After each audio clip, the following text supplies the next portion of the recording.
Quando José chegou ao Antigo Egito, inicialmente serviu na casa de Potifar, um comandante do faraó.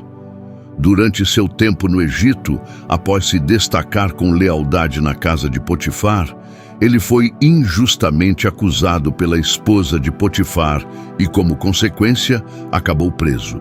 José permaneceu encarcerado por 2 longos anos até ser libertado para interpretar os sonhos do faraó.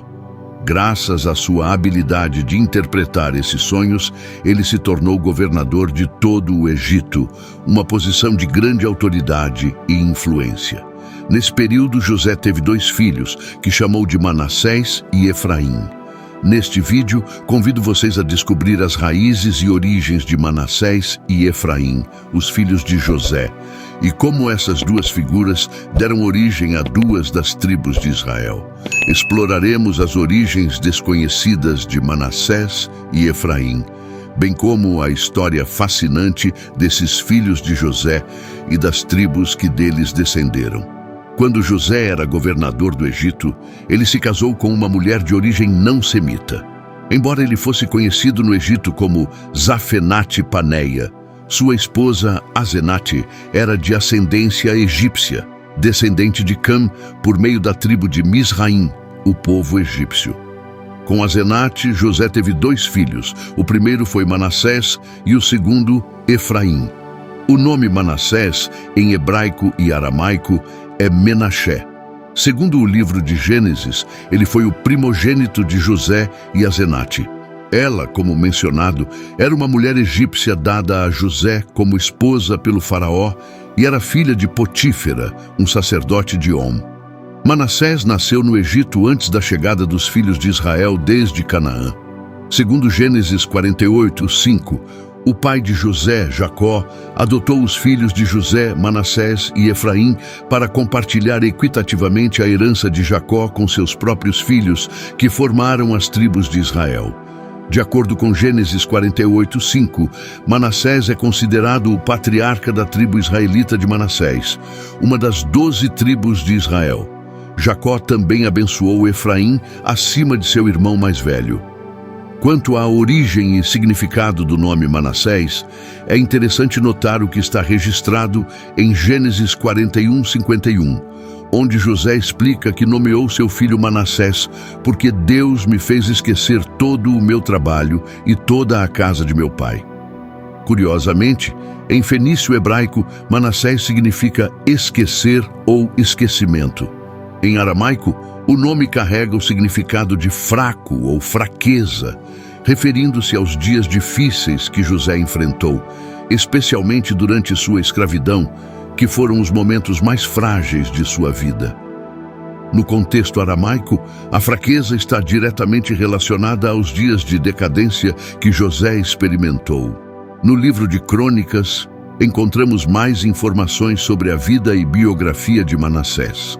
No capítulo 7 e 14, lemos que estes foram os filhos de Manassés. Sua concubina, a mulher arameia, deu à luz Maquir, o pai de Gileade.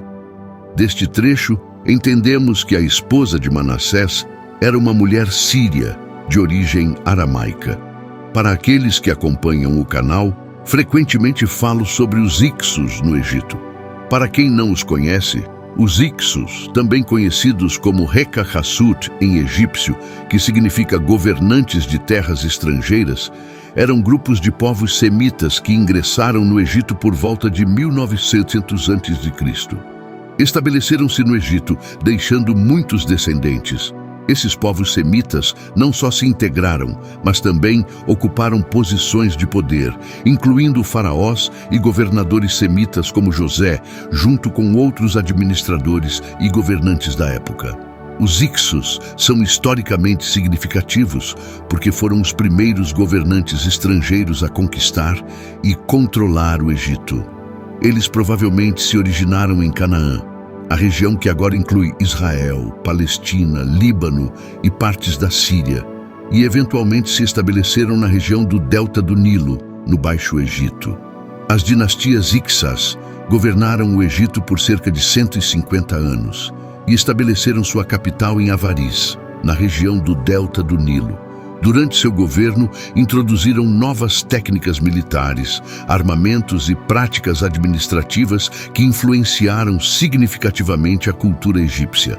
A informação de que Manassés se casou com uma mulher de origem aramaica é bastante intrigante. Isso demonstra que, apesar de a esposa de José ser egípcia, seu filho Manassés manteve as tradições semíticas ao casar-se com uma mulher de origem síria. Isso reflete a continuidade dos costumes israelitas, que também têm raízes semíticas. As Sagradas Escrituras são claras quanto à importância de preservar essas tradições. Por exemplo, Abraão instruiu seu servo, que era sírio, a trazer mulheres de entre seus próprios parentes para se casarem com Isaque.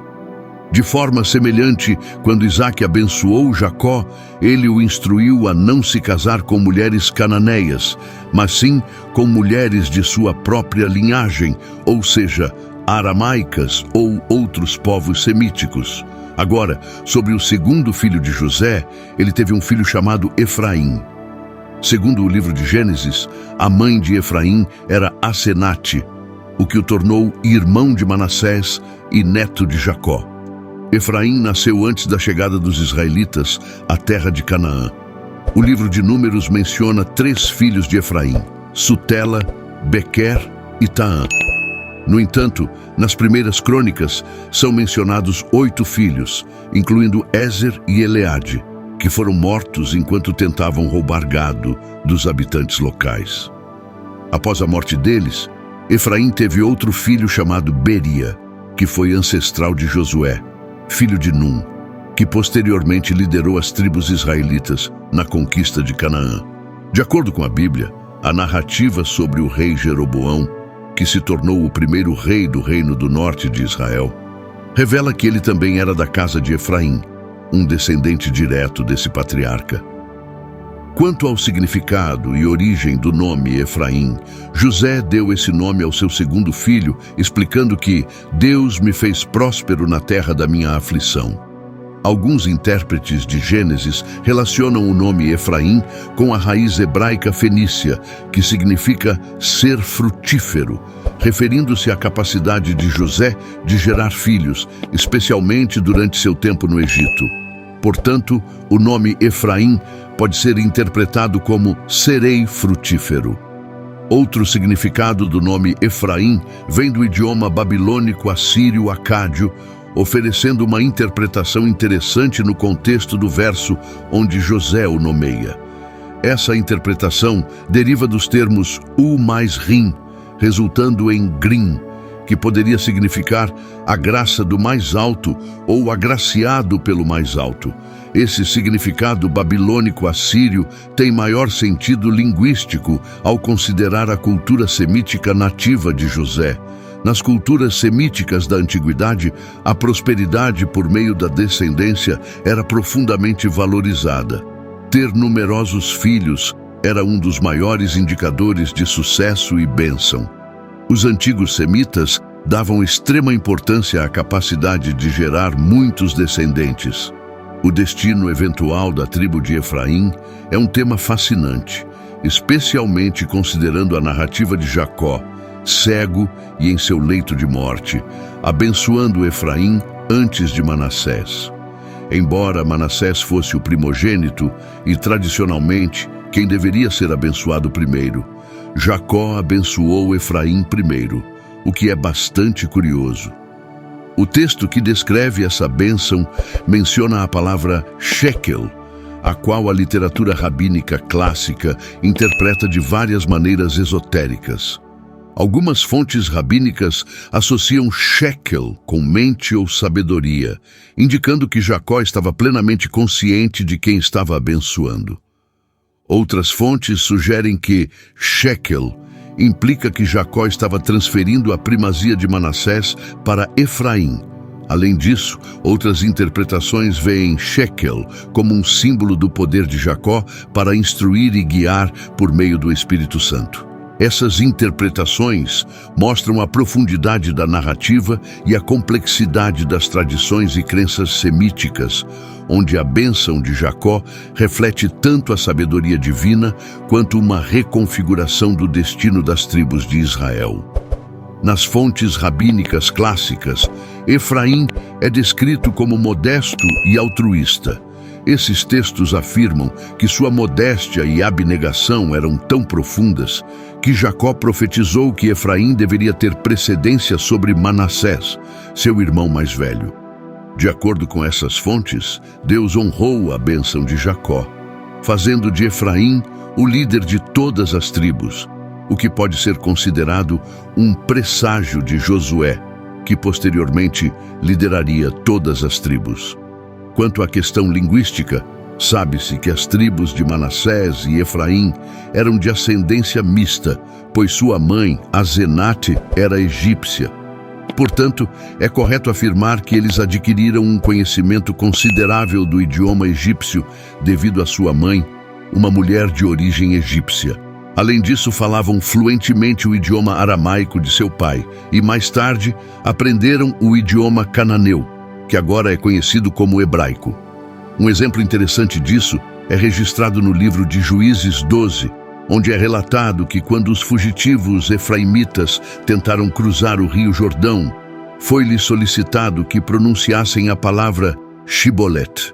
No entanto, devido à sua herança egípcia, não conseguiam pronunciá-la corretamente, usando em vez disso a forma Sibolet. Essa dificuldade linguística resultou em sua identificação e, consequentemente, em sua sentença de morte. Isso pode ser interpretado como um legado linguístico dos efraimitas, influenciado por sua origem egípcia, que afetou sua pronúncia do idioma fenício ou hebraico. Em minha sincera opinião, isso se refere aos dialetos regionais presentes na língua de Canaã, dentro de cada tribo de Israel. Como conhecemos e entendemos o idioma hebraico, sabemos que ele era a língua dos israelitas desde o livro de Juízes, capítulo 3, quando começaram a se misturar com os cananeus. Desde então, adotaram seu próprio dialeto cananeu. Em minha opinião, isso é simplesmente uma forma regional de falar, e os efraimitas foram condenados por não conseguirem pronunciar corretamente a palavra Shibolet, em hebraico fenício, revelando assim sua origem por meio de seu dialeto local. Espero que você tenha gostado deste vídeo. Se chegou até aqui, curta e compartilhe este vídeo com outras pessoas interessadas na história dos filhos de José, Manassés e Efraim. Que Deus te abençoe e nos vemos em breve.